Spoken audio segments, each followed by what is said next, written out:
Poderes de cura. A cura pela fé continuou, embora diminuísse gradualmente nos séculos posteriores à morte de Willigard. Esse declínio acompanhou muitas mudanças sociais, inclusive aquele desastre intratável da saúde humana conhecido como peste negra, e a ascensão do humanismo, uma filosofia que exaltava a vida e o potencial do homem na Terra, mais do que as expectativas para a alma após a morte. Quando a Renascença ganhou impulso, revalorizando-se a medicina clássica e as artes médicas,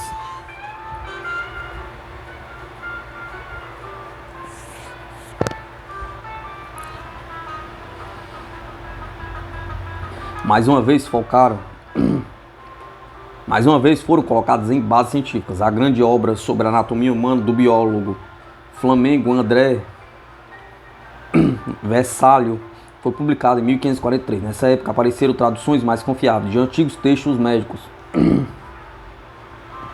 particularmente o de Hipócrates e Galeno. E a exploração das novas terras difundiu o uso de novas drogas. A terapia alternativa, onde ainda era praticada, tornou-se domínio de reis e príncipes, dos quais se dizia terem um toque real, a capacidade de curar doenças apenas ao tocar os aflitos. Nesse clima pouco propício, era mais provável que outras curas não convencionais fossem obras de medicastros, charlatães e pseudocientistas do que de praticantes da cura pela fé. Pouca coisa mudou até o início do século XIX, quando um novo liberalismo varreu a sociedade em todos seus aspectos. Das crenças religiosas aos dogmas científicos, em nenhum lugar esse otimismo foi mais generalizado e mais produtivo em matéria de cultos e fé mística do que nos Estados Unidos. Na atmosfera social e filosófica impetuosa da jovem nação, os pensadores começaram a imaginar se a mente adequadamente treinada em suas capacidades transcendentais não seria de fato capaz de perceber uma realidade além de todos os fenômenos físicos. O movimento espírita, que se espalhou na costa da Nova Inglaterra aos confins mais remotos do oeste na década de 1840, baseava-se nessa premissa. E um dos primeiros arautos de sua chegada foi um jovem praticante da cura mediúnica chamada Andrea Jackson Davis. Davis, que ficara conhecido como o vidente de Poughkeepsie, nasceu em 1826 na pequena cidade de Blooming Grove, no estado de Nova York. A mãe dele era uma mulher inculta e atormentada que se refugiara na religião, e seu pai ocupava o seu tempo como tecelão, sapateiro ou trabalhador rural, mas gastava em rum a maior parte dos seus ganhos esporádicos. Mais tarde, Davis descreveu a vida nessa casa lúgubre como de ignorância, intemperança, pobreza e discórdia. Dizia que as únicas palavras de estímulo que ele ouvia na infância eram praticamente as que vinham de uma voz misteriosa, sem cor, falando em tons muito baixos, claros, suaves, sonhadores, influentes. A voz dava ao menino vários conselhos quando ele não se sentia bem. Certa vez disse-lhe para comer bastante pão e melaço. Isso fez com que ele se sentisse consideravelmente melhor. Em 1838, tentando melhorar de vida, os Davis mudaram-se para Poughkeepsie, do outro lado do rio Hudson. Embora a mudança tenha apenas acentuado a decadência da família, proporcionou ao jovem Adrien um breve contato com a educação formal. Após alguns meses,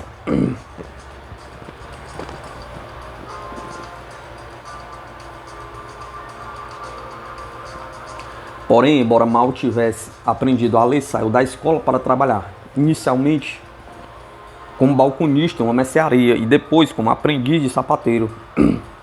E este poderia ser o final da história, se não tivesse passado por Poughkeepsie. No outono de 1843, um certo J. Stalin Grins, para falar sobre o fascinante novo tema da moda, o magnetismo animal. O magnetismo animal, termo cunhado originalmente pelo médico austríaco Franton Mesmer, corresponderia a um fluido impalpável e onipresente que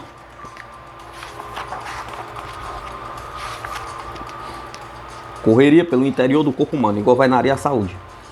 Magnetizadores como Grimm viajavam pelo país afirmando reequilibrar esses fluidos quando eles houvessem deixado de correr suavemente por alguma razão, dando origem à doença. A técnica consistia em geral em colocar o paciente em transe e depois o operador passava as mãos em um bastão sobre as áreas afetadas, com o objetivo ostensivo de corrigir o fluxo do doente e restaurar sua saúde e vitalidade. Da plateia, Davis ofereceu-se como voluntário, mas Grimes não conseguiu levá-lo a entrar em transe. Algum tempo depois, porém, Davis e um alfaiate do lugar chamado William Livingstone começaram a praticar por conta própria. O alfaiate conseguiu colocá-lo no chamado som magnético. Segundo consta, Davis mostrou-se um talentoso clarividente. Ele não apenas parecia ler um jornal apertado contra sua testa, ou ver as horas nos relógios das pessoas do outro lado da sala, mas também demonstrou um espantoso talento para a clarividência médica. Afirmava poder diagnosticar corretamente uma doença apenas ao olhar para a pessoa. Livingstone e Davis reconheceram que havia algo de sensacional nisso e por mais de um ano apresentaram-se juntos, exibindo uma mistura de diagnósticos e terapêuticas aparentemente clarividentes com diversas outras habilidades mesmerianas de palco.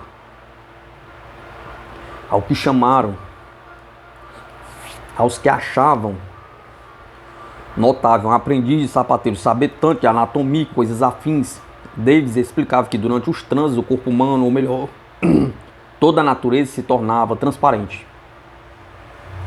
Olhando através do espaço diretamente para o laboratório da natureza ou então para estabelecimentos médicos, aprendi com facilidade os nomes comuns e até mesmo os gregos e latim de diversos remédios e também de várias partes da estrutura humana, de sua anatomia, sua fisiologia, sua neurologia. Um de seus pacientes foi um ministro universalista chamado Gibson Smith, que ficou muito impressionado com o diagnóstico do jovem vidente. Afirmou que Davis identificara com grande precisão a localização de uma doença que há muito me afligia e sua causa, descrevendo também a dor que eu sentia e o enfraquecimento causado por ela, com a maior perfeição. Smith incluiu esse testemunho em um folheto intitulado Clay Martivines, no qual ele registrou alguns dos 70 ou 80 exames e diagnósticos médicos clarividentes realizados por Davis. Na autobiografia que o próprio Davis escreveu em 1857, O Bastão Mágico, o vidente registrou um caso típico dos que encontrara durante seus anos de curador itinerante. Um homem abordou-o pedindo para ser tratado de uma perda de audição. O vidente entrou em transe nesse estado, anunciou que a natureza da doença pedia a umidade magnética do rato. Receitou a colocação de peles quentes de ratos recém-abatidos em torno das duas orelhas do homem todas as noites, durante um certo período. Quanto à eficácia da cura, Davis relatou: eu soube depois que o desagradável remédio trouxe a tão desejada recuperação. Segundo contam, aos 19 anos, Davis passou por uma espécie de epifânia pessoal comparável às daqueles que estão prestes a se tornar xamãs. Caiu em um prolongado transe sonambúlico, vagou pelas ruas durante toda a noite. Uma noite, e ao despertar na manhã seguinte, encontrou-se nas montanhas a cerca de 60 km de sua casa. Davis lembrou-se então que durante o transe havia conversado com Galeno, o celebre médico grego, e com Emanuel Swedenborg, místico sueco. Davis fora escolhido como oráculo divino, declararam ambos, e o propósito de sua vida consistia em ser um médio terreno para as revelações da natureza, que deviam ser postas no papel para outros desfrutarem esse conhecimento. Então Davis abandonou Livingstone e o espetáculo paranormal apresentado pelos dois para dedicar-se a esse objetivo mais elevado. Mudou-se para Nova York, contratou um herborista chamado S. Silas Lyon como seu novo mesmeriano e um ministro universalista, o reverendo William Fishbolt, para ser seu escriba. Davis continuou a dispensar diagnóstico e tratamentos para sustentar o trio. Mas seu verdadeiro trabalho de ditar uma série de revelações cósmicas começou no dia 28 de novembro de 1845. As sessões, que foram ao todo 157, duraram 14 meses. Em cada ocasião, Davis entrava em transe cataléptico, que aprendera a auto-induzir-se, depois falava por períodos de até 4 horas sobre temas que iam do poder positivo divino, animador de toda a vida, a criação da terra, ou a reforma e reorganização da sociedade. O volume de 782 páginas que resultou foi publicado em 1847, sob o pesado título de Os Princípios da Natureza, Suas Divinas Revelações e uma Voz para a Humanidade. Poucas semanas depois da publicação, o livro estava envolvido pela controvérsia. Algumas pessoas elogiaram inicialmente a obra, mas depois passaram a acusar seus erros. Além disso, muitas ideias e crenças expressas como sendo do próprio Davis eram aparentemente derivadas das de histórias e filósofos famosos, das de historiadores e filósofos famosos, inclusive Swedenborg.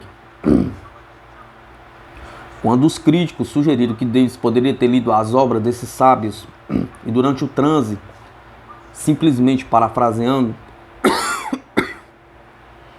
suas palavras, o vidente afirmou ter lido apenas um livro em toda a sua vida, um romance chamado Os Três Espanhóis.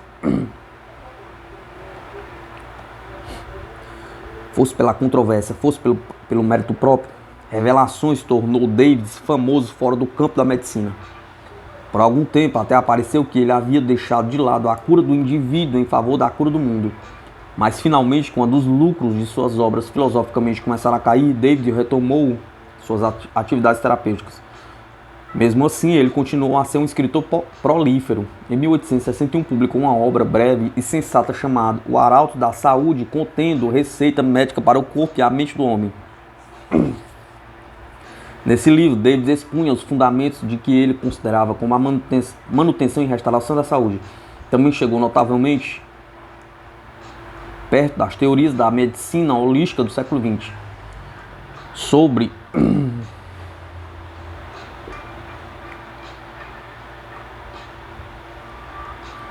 as causas da doença. Ele escreveu: a verdade é que, com exceção dos acidentes, a grande maioria dos doentes do corpo humano tem origem mental.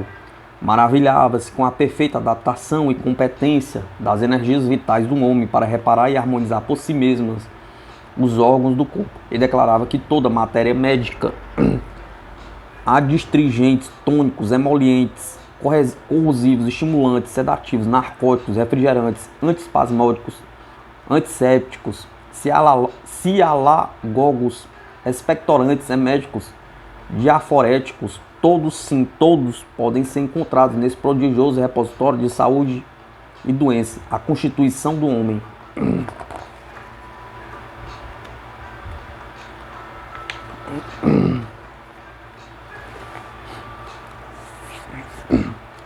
Davis achava que os melhores pacientes eram as pessoas de mente disciplinada, pois tendiam a reagir mais facilmente às energias magnéticas e à sondagem do praticante da cura. Uma relação que ele descreveu em termos xamanísticos. O cérebro e o corpo do operador tornam-se um poder positivo dominador, ao qual, sem resistência, o sujeito se rende, tanto mental como fisicamente. O operador pode projetar seus pensamentos no cérebro do sujeito, fazendo com que ele esqueça sua própria individualidade e exiba as características marcantes do operador. Davis sugeriu sua própria receita para uma vida saudável, dormindo, trabalhando e vivendo de acordo com os requisitos das leis da natureza. Morreu com a veneranda idade de 84 anos, no dia 13 de janeiro de 1910.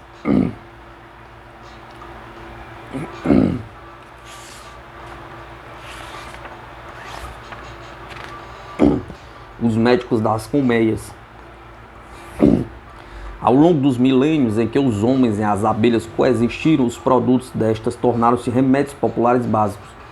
O veneno da abelha foi favoravelmente mencionado pelo legendário médico grego Hipócrates e por Carlos Magno. O mel, afirmam os entusiastas, é o paliativo ideal para males que vão da tosse e da insônia à enurese noturna. Em anos recentes, a medicina começou a investigar tratamentos relacionados com as abelhas e com seus produtos, embora alguns supostos benefícios sejam duvidosos. Outros parecem baseados em fatos. Um estudo nigeriano mostrou que, aplicado topicamente, o mel ajudava a curar queimaduras, gangrenas e vários tipos de úlcera resistentes aos tratamentos modernos. Parece que o mel contém um forte bactericida e substâncias que mantêm as feridas secas e promove o crescimento da pele nova. Além disso, um estudo inglês sobre doadores de implantes de pele mostrou que o uso de cera de abelhas nos curativos podia minimizar a formação de cicatrizes. Por enquanto, não há provas que confirmem as apiterapias mais exóticas, inclusive a prática de aliviadores artríticas com picadas de abelha. Os peritos desaconselham experiências caseiras, pois pessoas alérgicas ao veneno da abelha podem morrer com a picada.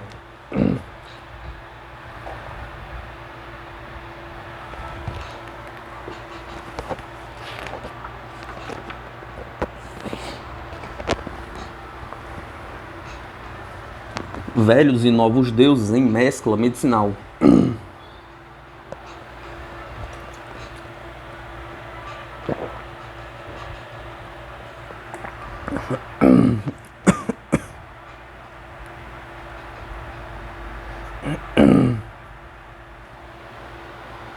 Séculos atrás, africanos amontoados nos porões dos navios negreiros trouxeram para um novo mundo uma proteção contra o desespero. Sua religião tratava-se de uma fé altamente pessoal, pela qual as pessoas comungavam diretamente com seus deuses e deusas, e estes, por sua vez, intervinham com regularidade nos assuntos humanos. Os deuses podiam até entrar no corpo dos devotos e falar através deles. Acessíveis e ubíquos, agiam de maneira muito similar dos homens, eram ciumentos ou amorosos, malévolos ou benignos, desfrutavam prazeres humanos, um bom fumo e um gole de cachaça, e podiam ser mobilizados por orações, bajulação e sacrifício. Acima de tudo, eram poderosos, adequadamente propiciados, manifestavam-se beneficência ilimitada, através, inclusive, a cura. Os africanos apegaram-se a seus deuses, mas acabaram precisando disfarçá-los.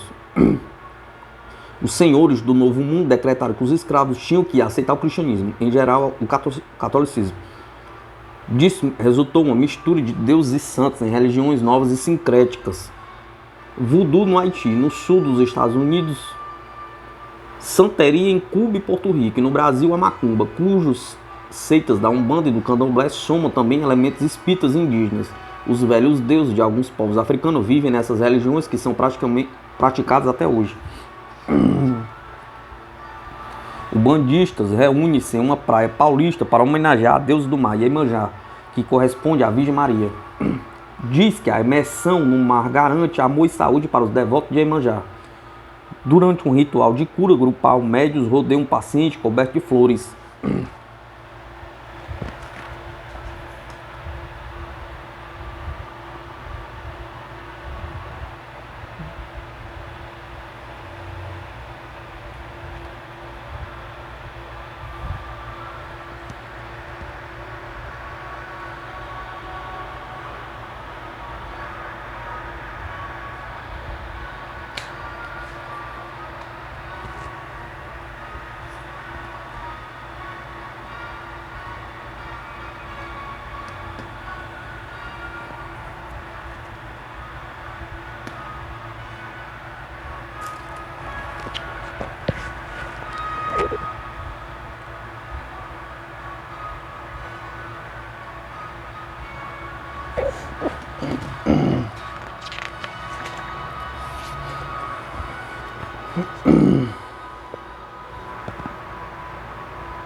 O voodoo abunda em espíritos e o próprio nome significa espírito, na língua de Fon, na África Ocidental. Os espíritos mais exaltados são os Loa, deuses e deusas que correspondem a vários Santos cristãos e governam forças naturais, emoções fortes, cataclismo, fogo, água, terra, amor, morte, guerra e coisas do gênero. Há também os espíritos dos mortos e espíritos que residem em coisas aparentemente sem alma, pedras e árvores, e cascatas e lagos. A terra, fonte da vida, e a água, sustento da vida, são essenciais no voodoo, em especial para as práticas de cura. No Haiti, todos os anos, há festivais em que os devotos procuram curar-se ou manter a saúde em locais sagrados de água ou lama. Todos os dias, 16 de junho, por exemplo, milhares caminham até uma ravina envolta em sombras, onde o rio Tombe salta de um penhasco sobre rochas que estão 30 e tantos metros abaixo. Trata-se de um lugar santo chamado Sault de Ao, onde a Virgem Maria, ou segundo alguns, Erluzier Freda, a lua do amor, foi supostamente avistada 2 vezes no século XIX. Diz que as águas de Sault de Ao curam e que as quedas aumentam a força vital. O festival de Erzulie Freda é seguido 9 dias depois por uma celebração a 110 km no norte de Sault de Ao, na aldeia de Plaine no Norte. Lá os devotos mergulham na lama, rogando uma cura ao deus da guerra, Ogum Ferai, ou a seu equivalente cristão, São Jaime Maior. Durante o festival de junho, em Sault de Ao, os devotos do voodoo sobem um rochedo para receber o impacto das águas da cachoeira, que supõe conferir-lhe maior força vital.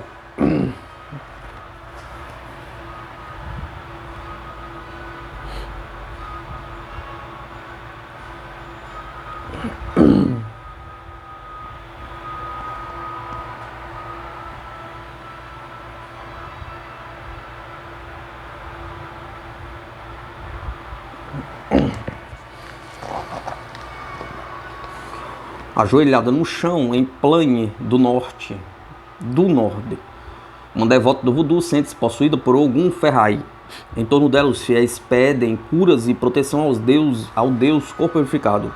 Segurando uma vela, imerso na lama, o crente possuído por deuses do voodoo acredita partilhar dos poderes divinos. Ele massageia outros fiéis com a lama como escudo contra a doença e responde perguntas sobre o futuro.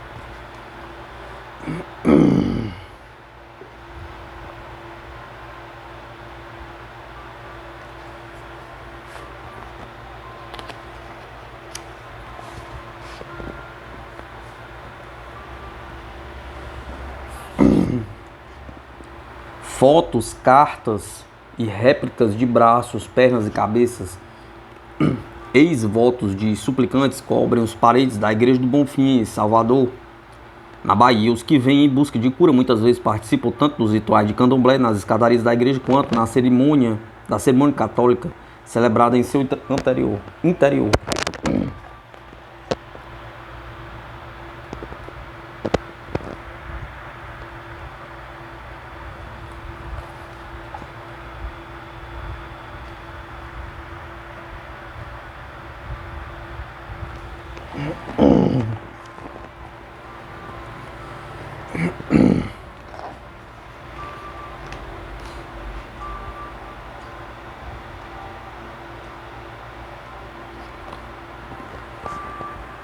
Em seus últimos anos, o médium André Jackson Davis teve uma pequena livraria em Boston, onde vendia remédios de ervas e livros.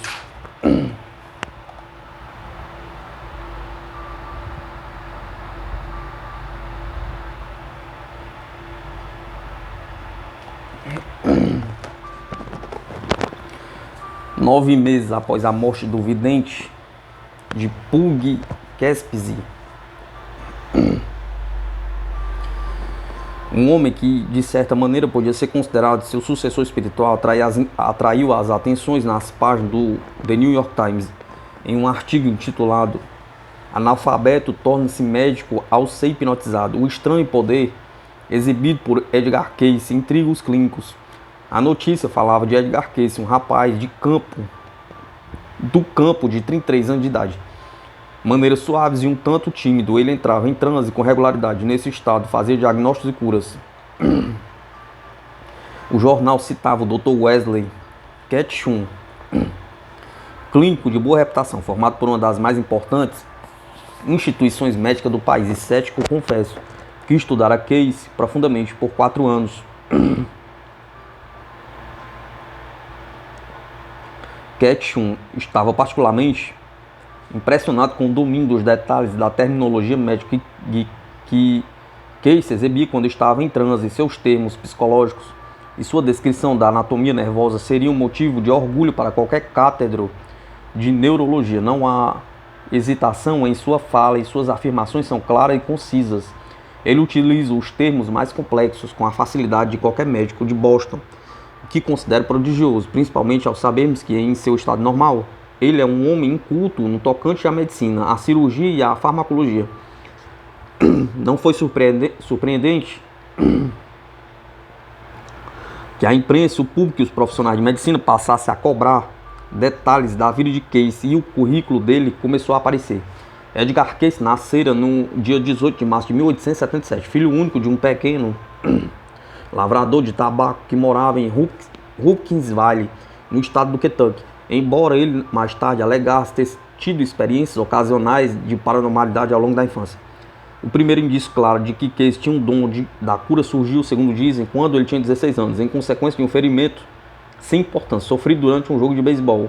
O jovem Cayce foi atingido na base da espinha por uma bola.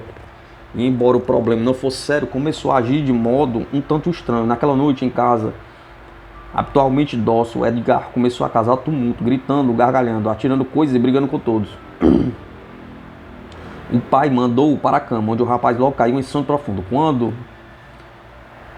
seus preocupados pais foram ver como ele estava, uma voz que parecia vir das profundezas do corpo de Edgar ordenou que a senhora Cayce preparasse um cataplasma especial para colocar na nuca do jovem.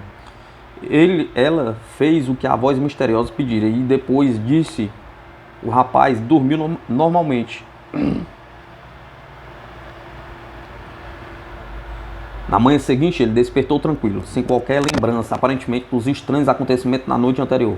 Mais tarde, Cayce aprendeu a colocar-se em transe sozinho, mas logo após aquele primeiro incidente, ele apenas fez diagnósticos ocasionalmente para poucos amigos. Aos 21 anos, ele saiu de casa e foi para Louisville, no Kentucky, em busca de trabalho. Pouco tempo havia transcorrido quando Edgar começou a sentir fortes dores na cabeça e uma inflamação na garganta que o deixou quase afônico. Ele deixou o emprego e voltou para casa.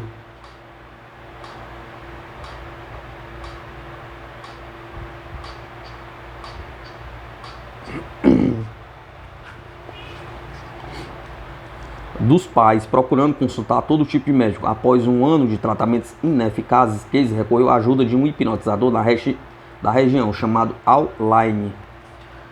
Significativamente, Cayce não queria que Line o hipnotizasse, ele sabia induzir seu próprio transe. Queria apenas que Line agisse como seu condutor. Uma vez alcançado o estado de transe, aceitando a proposta, Line sentou-se ao lado de Cayce, que estava deitado de costas, observando a respiração do paranormal. Quando achou que Cayce estava totalmente submerso, ordenou-lhe que olhasse para o seu próprio corpo, localizasse o problema e descrevesse o que estava vendo. Em poucos minutos, Cayce começou a murmurar. Então, em tom perfeitamente audível, ele disse: sim, podemos ver o corpo. Estas 5 palavras se tornariam a marca registrada de Cayce nos anos seguintes. Cayce prosseguiu, explicando que seu problema de fala resultava de uma paralisia parcial das cordas vocais, provocado por tensão. O jovem então instruiu Lane para que ele fizesse aumentar a circulação sanguínea em sua garganta, afetada por meio de sugestão hipnótica. Quando Lane falou, invocando o fluxo curativo, o pescoço de Cayce ficou violentamente vermelho. 20 minutos depois, Lane disse a Cayce para restabelecer a circulação normal e acordar. Com isso, Cayce abriu os olhos, sentou-se, cuspiu uma pequena quantidade de sangue e declarou estar curado. Nos 40 anos que se seguiram, um homem que veio a ser conhecido como o profeta adormecido dedicou sua vida aos empreendimentos paranormais.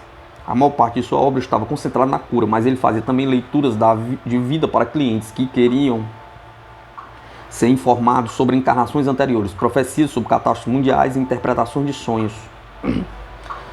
Erguendo com orgulho uma fieira de peixes que acabou de pescar no rio St. Lawrence, um sorridente Edgar Cayce pousa para a foto em 1939. Cayce dedicava-se com frequência a essas atividades triviais, apesar de sua fama como médium vidente.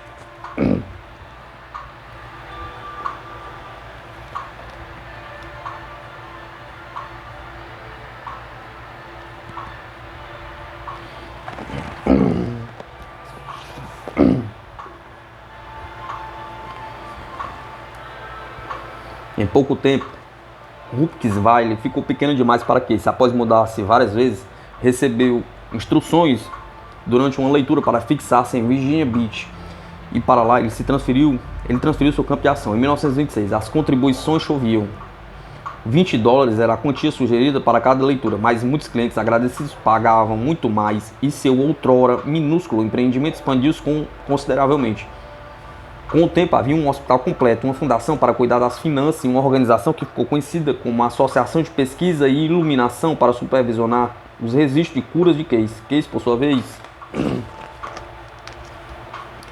continuou sendo um homem modesto, introvertido e profundamente religioso, apegado à família e à sua horta quando não estava curando ou trabalhando como clarividente.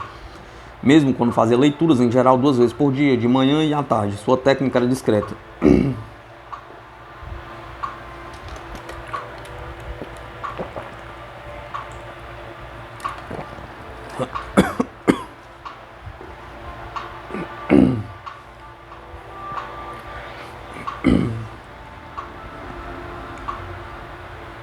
Sem qualquer dos efeitos teatrais empregados por muitos que se autoproclamam paranormais antes e depois dele, ele deitava em um divã com o colarinho e os punhos abertos e sem sapatos. A seu lado costumava ficar a esposa, Gertrude, que dirigia o interrogatório, e sua secretária, que registrava tudo que ele dizia. Às vezes o paciente estava no quarto, mas quando sua fama cresceu, Cayce começou a receber centenas de pedidos de ajuda por escrito. Para esse paciente, ele marcava uma hora para fazer leituras em absentia. Quando Gertrude fornecia o nome e o endereço do paciente, Cayce afirmava ver o corpo. Claramente, pedia apenas a colaboração do paciente, que devia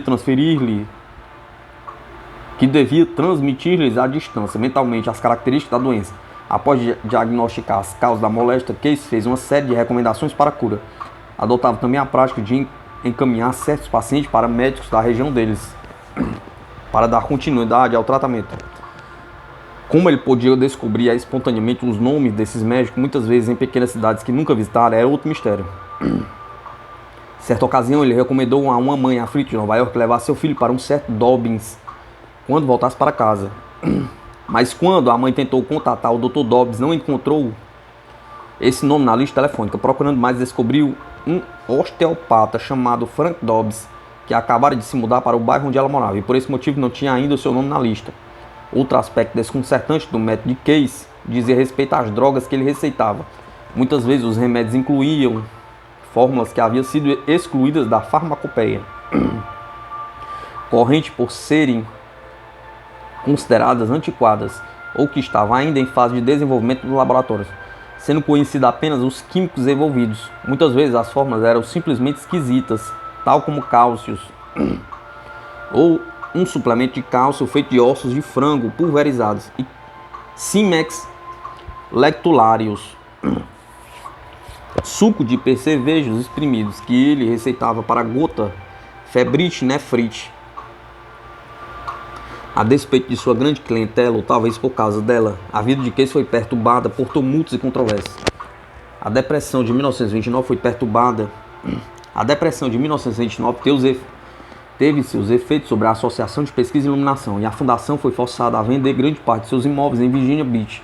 O vidente também teve problemas com a lei, sendo acusado em várias ocasiões de leitura da sorte, violação das leis de drogas e até cumplicidade em um assassinato, por ter identificado corretamente um assassino durante um transe paranormal. Embora Cayce tenha sempre tenha sido julgado inocente das acusações, tais ocorrências deixaram marcas. Quando eclodiu a Segunda Guerra Mundial e 2 filhos de Case foram para a frente de batalha, ele ficou mais envolvido do que nunca nas questões de paranormalidade. Chovia cartas com apelos desesperados de informações sobre o paradeiro de recrutas desaparecidos ou de ajuda para curar feridos. Alguns de seus transes eram dedicados a explorações paranormais menos pessoais, como por exemplo as que resultaram em descrições espantosamente detalhadas do suposto continente perdido da Atlântida. Case foi aumentando o número de leituras, chegando a permanecer a maior parte de cada dia em pesquisas paranormais. Desmoronou física e emocionalmente exausto. Em agosto de 1944 fez uma leitura para tratar seu próprio problema, e percebeu instruções de descansar até ficar bom ou morrer. Pouco tempo depois, Case sofreu um derrame e morreu no dia 3 de janeiro de 1945. Enquanto isso, a Associação de Pesquisa e Iluminação havia reconquistado sua força financeira durante a guerra e passou a dedicar-se ao desenvolvimento das pesquisas de Case, sob a direção de seus herdeiros. No final dos anos 80, a Case Foundation ostentava um dos maiores centros de estudo sobre paranormalidade no mundo, com cerca de 90 mil membros ativos e aproximadamente 1.500 clínicas, acampamentos e grupos de estudos afiliados espalhados pelo mundo inteiro. O centro de trabalho da organização, porém, estava na vasta biblioteca de mais de 14 mil leituras de Case, que desde então foram minuciosamente interpretadas e organizadas com referências cruzadas sob títulos tais como doenças, remédios, sintomas e conexões astrológicas. Nela, gerações sucessivas de crentes continuam a consultar o mestre em busca de conselhos médicos e espirituais de além-túmulo. Seria Case de fato paranormal? Pergunta. Os séculos assinala que os pacientes forneciam em suas cartas muitas informações sobre suas doenças, indícios acerca das prováveis causas. E os conselhos do curandeiro, como observou um crítico, limitavam-se a combinar remédios caseiros com recomendações sensatas e de senso comum ao paciente e sua família. Além disso, as provas do sucesso de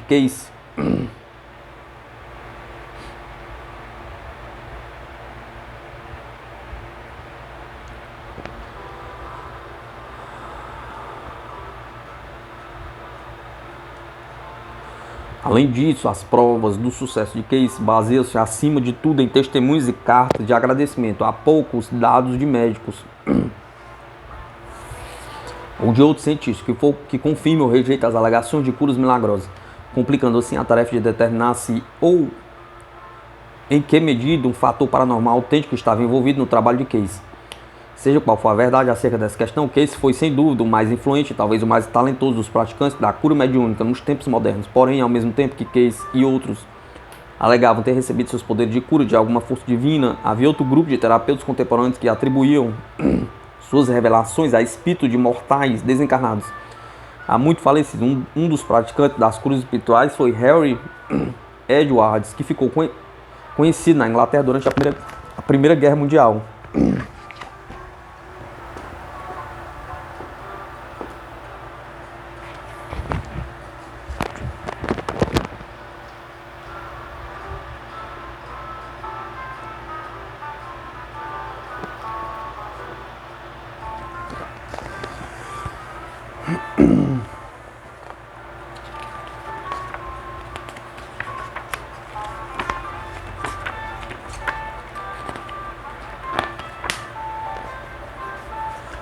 Edward não foi o primeiro a reconhecer seus alegados poderes de cura. Durante a Primeira Guerra Mundial, ele esteve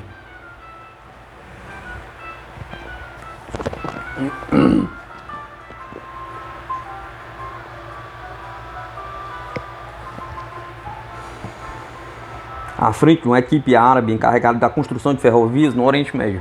Os acidentes eram frequentes, mas os operários afirmavam que quando Edward tratava seus ferimentos, ele cicatrizava com especial rapidez.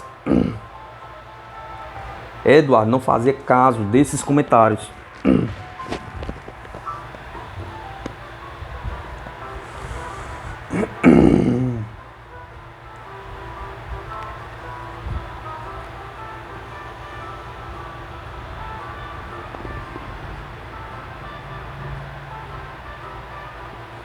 mas a turma continuou a chamá-lo de Akin, ou pessoa que cura. Apesar disso, 15 anos se passariam antes que Edward descobrisse seu talento por si mesmo.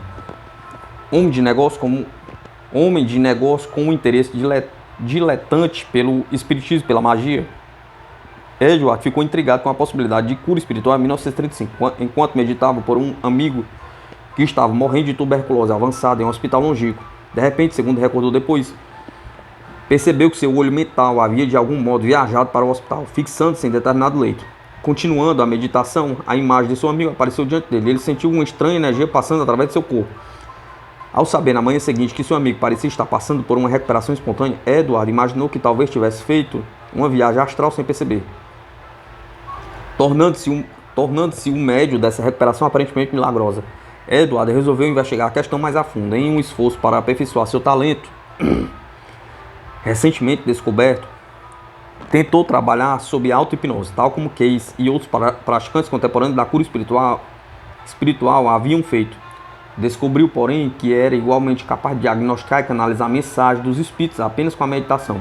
Edward começou a fazer demonstrações públicas de seus talentos curativos e, previvelmente, à medida que sua fama cresceu, o mesmo aconteceu com o volume da correspondência,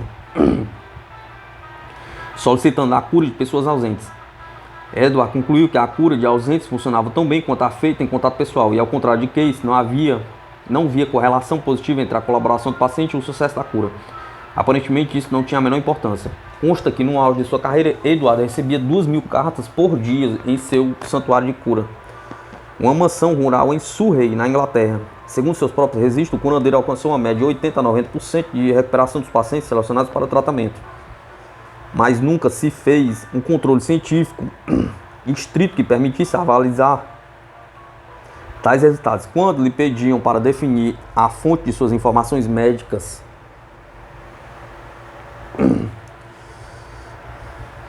Edward sempre se descrevia como um mero receptor sintonizado através da qual as forças curativas espirituais são recebidas para serem transmitidas ao paciente. Tais forças variavam, explicou ele, mas dois gigantes do século XIX, o químico francês Louis Pasteur e o cirurgião inglês Lord Joseph Lister, eram citados como alguns dos seus médicos espirituais. Segundo uma fonte, um estudo de grande número de casos de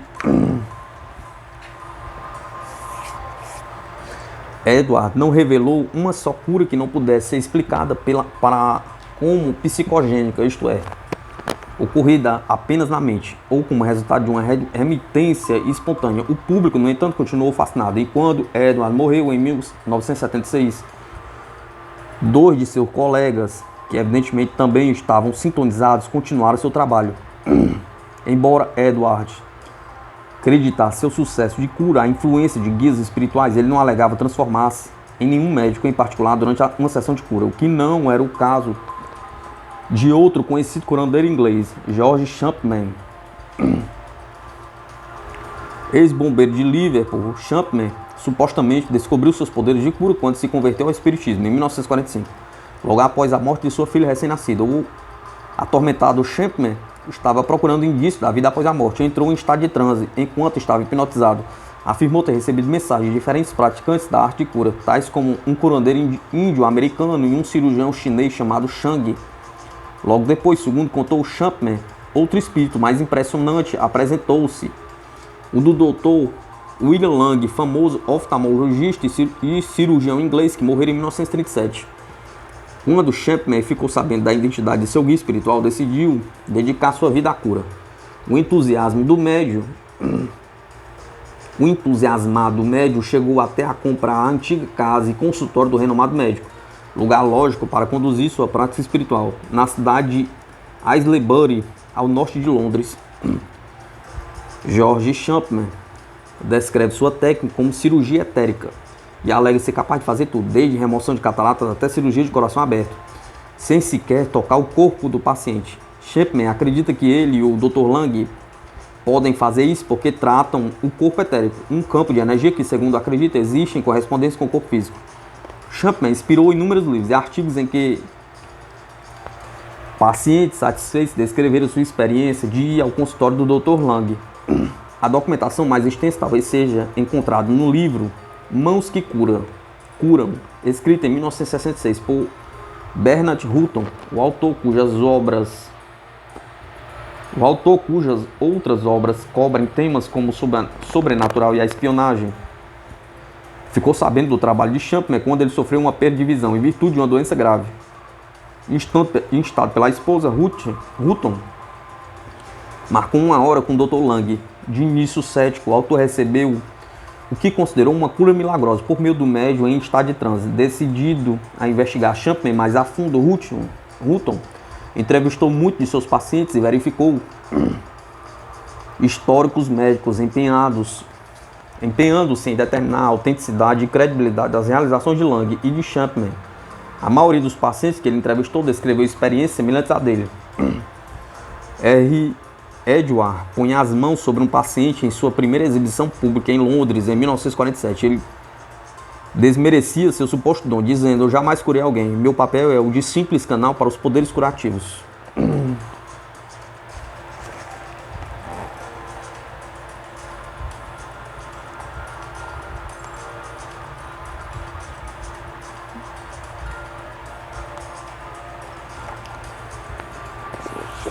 O médium inglês George Champman, supostamente guiado pelo espírito do falecido Dr. William Lang, manipula instrumentos cirúrgicos invisíveis em uma operação de olho. Os que praticam a cura mediúnica muitas vezes instalam os dedos durante a cirurgia, dizendo estar pedindo a seus assistentes espirituais o instrumento necessário. Em seu livro O Cirurgião de Outro Mundo, Champman afirma que o Dr. Lang teria por objetivo não só curar os doentes, mas também tocar a alma e dar-nos uma visão e uma compreensão novas da realidade espiritual.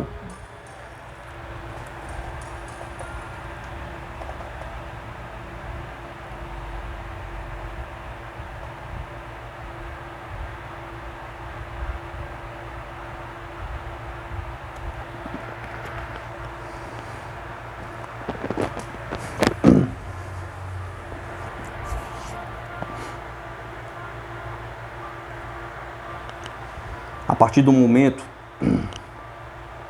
em que o paciente chega ao consultório, não se menciona mais Champman, apenas o doutor.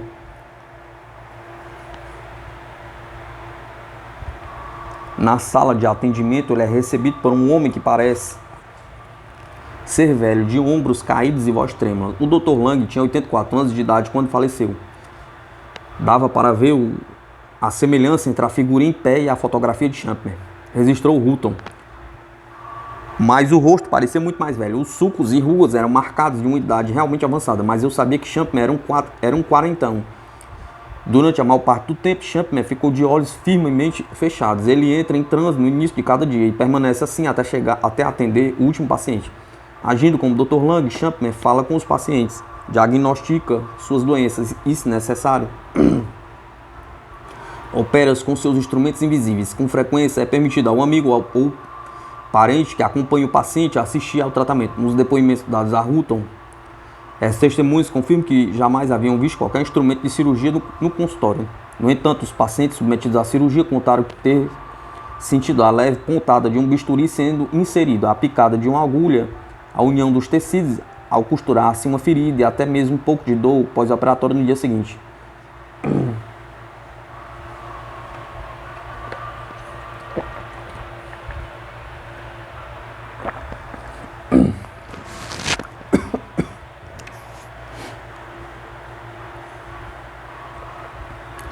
Qualquer que seja a explicação para a cirurgia etérica de Champman, ela é aparentemente realizada em um ambiente benigno e acolhedor, por uma pessoa que acredita no que está fazendo.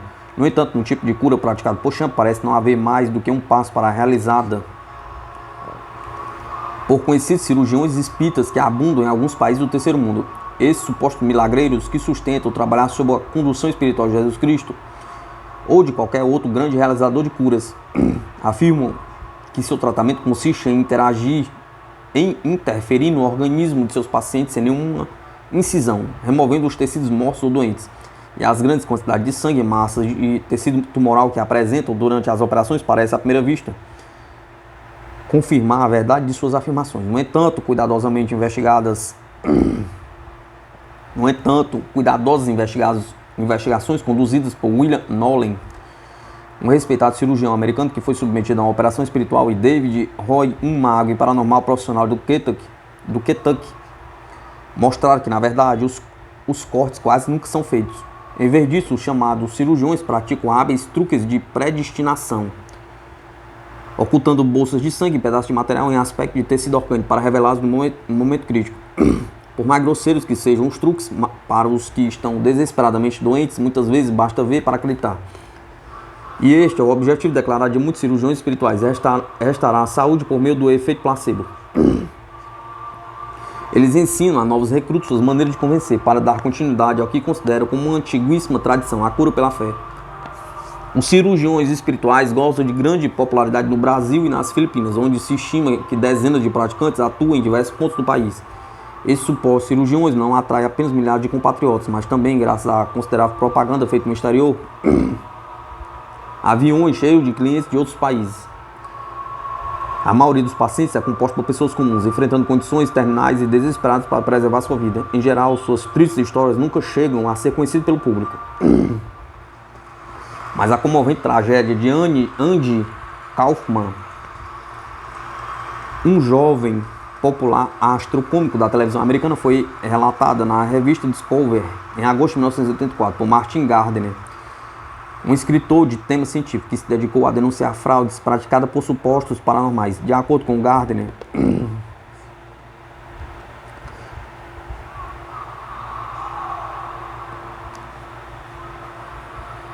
Kaufman assistira por acaso a um filme chamado Fenômenos Paranormais, Explorando o Desconhecido, no final dos anos 70.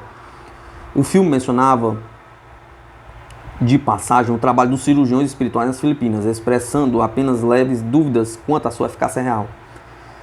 Vários anos depois, na primavera de 1984, Kaufman soube que estava condenado por um câncer no pulmão. Resolveu procurar um desses curandeiros em um último esforço para encontrar a cura. Kaufman foi para a clínica de um certo Ramon Júnior Labo. O jovem ator acorreu a sessões de cura 2 vezes por dia, por vários dias. Em cada ocasião, o Labo fazia um pouco de imposição de mãos, um pouco de equilíbrio de forças magnéticas e de massagens com óleos abençoados divinamente.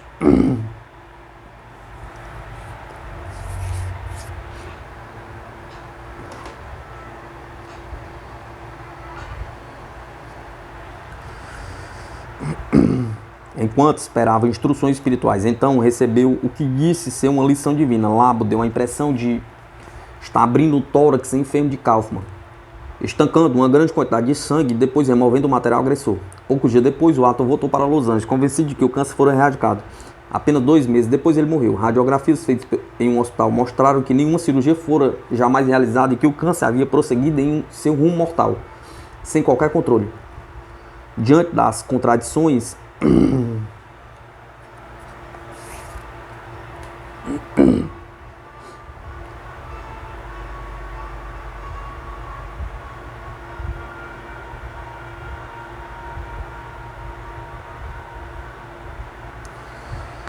diante de provas tão contraditórias, o que pode ser dito a favor da cura mediúnica? Pergunta. Até o presente, os indícios sugerem que os curandeiros espirituais podem de fato aliviar a dor, fazer com que os aleijados andem ou os cegos enxerguem, mas só de vez em quando, e não por razões que possam, sem sombra de dúvida, ser consideradas paranormais, milagrosas ou de inspiração divina. Aparentemente, todos os curandeiros têm êxito. Quando tem, porque talvez 80% das doenças sejam psicogênicas ou auto-intermitentes. E porque o corpo humano está naturalmente inclinado a curar esses 2 tipos de doença. Caso lhe esteja dada a mínima chance, em casos como esse, o tratamento mais eficaz é aquele no qual o paciente possa acreditar mais, seja a dramaturgia do xamã, o êxtase religioso do místico cristão ou a silenciosa persuasão do médico cientista onisciente. E isso, em grande parte, é uma questão relativa à cultura e às circunstâncias pessoais de cada indivíduo. Mas que dizer dos outros 20% das doenças, as que têm origem física e não tendem a curar-se por si mesmas? Pergunta. Até o presente, não há prova científica convincente de que enfermidades como os tumores malignos, as doenças do sangue, as infecções virais, bacterianas graves, possam ser sanadas por qualquer forma de cura alternativa não médica. A intervenção de um curandeiro, contudo, pode ajudar a superar alguns sintomas. A redução da dor, o alívio da ansiedade, a diminuição da pressão psicológica parecem ser benefícios positivos que proporcionam ao paciente, aos seus entes queridos, a sensação de que a doença subjacente está batendo em retirada. O paciente, assim fortalecido, pode então mobilizar seus próprios recursos internos para ajudar-se na batalha contra o inimigo em suas entranhas. O menininho continua imperturbável sob as mãos ensanguentadas do cirurgião paranormal Edivaldo Silva, um dos vários brasileiros que afirma canalizar o espírito ubíquo do falecido médico alemão Adolf Fritz.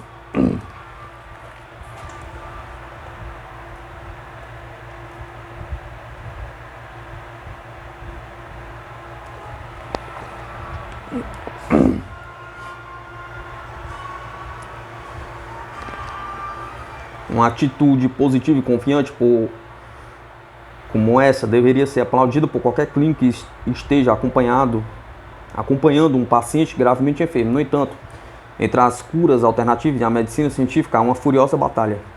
E o paciente fica num fogo cruzado. Os críticos argumentam que, ao consultar terapeutas alternativos antes de procurar aconselhar-se com o médico, os doentes correm o risco de mascarar sintomas importantes e atrasar tratamentos que talvez salvassem sua vida. O conselho mais prudente é um dilema como este talvez seja o oferecido pelo exemplo de Norman Cousins. Assumir um papel ativo na própria saúde, examinar as opções de cura e só então tomar uma decisão, não substituindo o tratamento médico ortodoxo, mas em parceria com ele.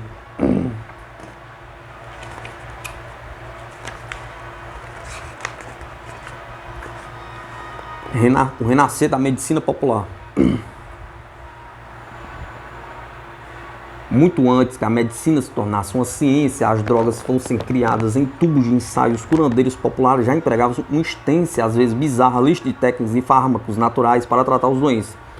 No Antigo México, os astecas mergulhavam as mãos em formigueiros para aliviar dores artríticas muito fortes. Na Nova Inglaterra colonial, acreditava-se que a pele de um gato negro em volta de um pescoço curaria dores de garganta. E ainda hoje há regiões da Tchecoslováquia onde as pessoas tentam se livrar da cefaleia amarrando folhas de raiz forte na cabeça. Embora a eficácia de alguns remédios populares seja questionável, existe um grande tesouro de agentes curativos naturais, cuja eficácia é sustentada pela ciência moderna. Os antigos egípcios, por exemplo, receitavam óleo de ricino como laxante e tratavam moléstias cardíacas com o suco de uma cebola marinha do Mediterrâneo, que até hoje é reconhecido como poderoso estimulante cardíaco. Os índios norte-americanos usavam a casca do salgueiro para aliviar dores reumáticas, muito antes do advento da aspirina.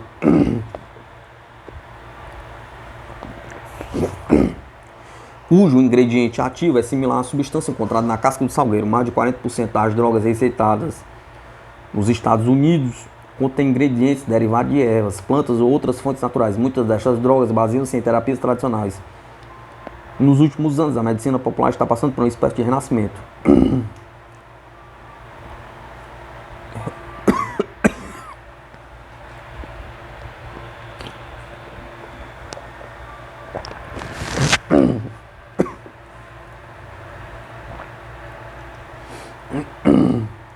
Médicos e cientistas, bem como pessoas em busca de alívio para seus males, pesquisam antigas terapias populares para tentar encontrar curas bem-sucedidas. Muitos procuram respostas em culturas mais rústicas que ainda praticam a medicina popular, analisando os métodos de tratamento praticados por elas, como por exemplo os que são apresentados nas próximas páginas. Buscando aliviar a dor de cabeça com o cheiro de nicotina, remédios Moya de Valência, no Novo México, põe selos de embalagem de cigarro sob o nariz. Muitas culturas acreditam nos poderes curativos do tabaco.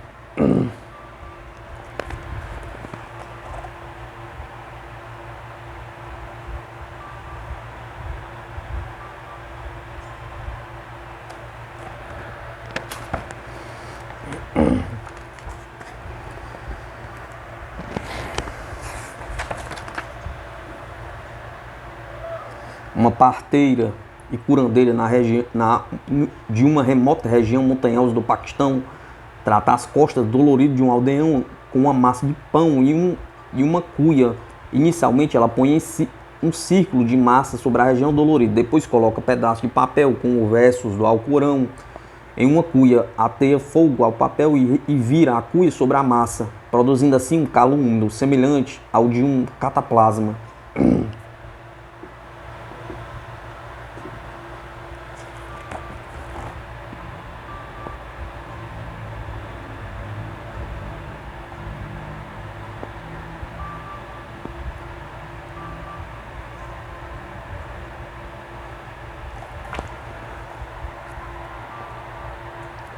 Um menino navajo com um resfriado forte aguarda o banho de vapor que está sendo preparado para aliviar seu desconforto. Pedras quentes serão molhadas com água e depois cobertas com ervas para criar um vapor medicinal e aliviar a congestão. Os navajos que vivem no sudoeste americano acham que a doença corre quando a pessoa não está em harmonia consigo mesma e com a natureza e contra a própria vontade. Viola os tabus da tribo. Acredita que as ervas e as cerimônias rituais restauram a harmonia.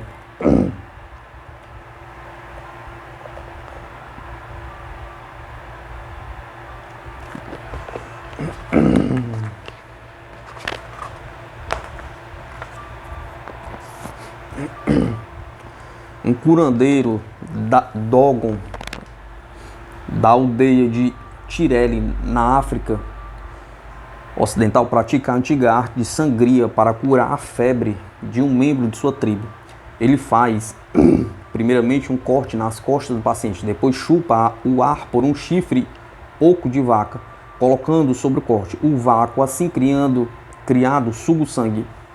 O curandeiro então bota num chifre com uma vareta para ajudar o fluxo. O curandeiro então bate no chifre com uma vareta para ajudar o fluxo. Acredito que isso afaste os maus espíritos responsáveis pela doença.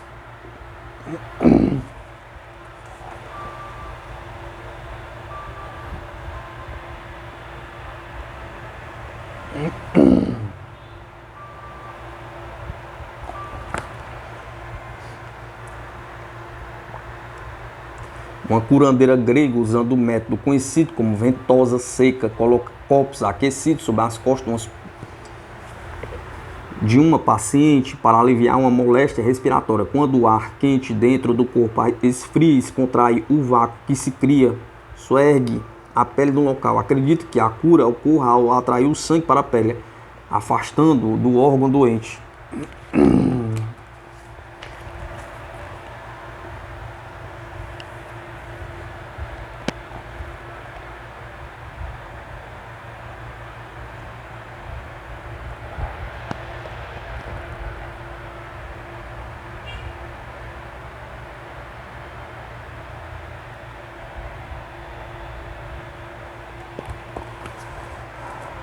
Poderes de cura.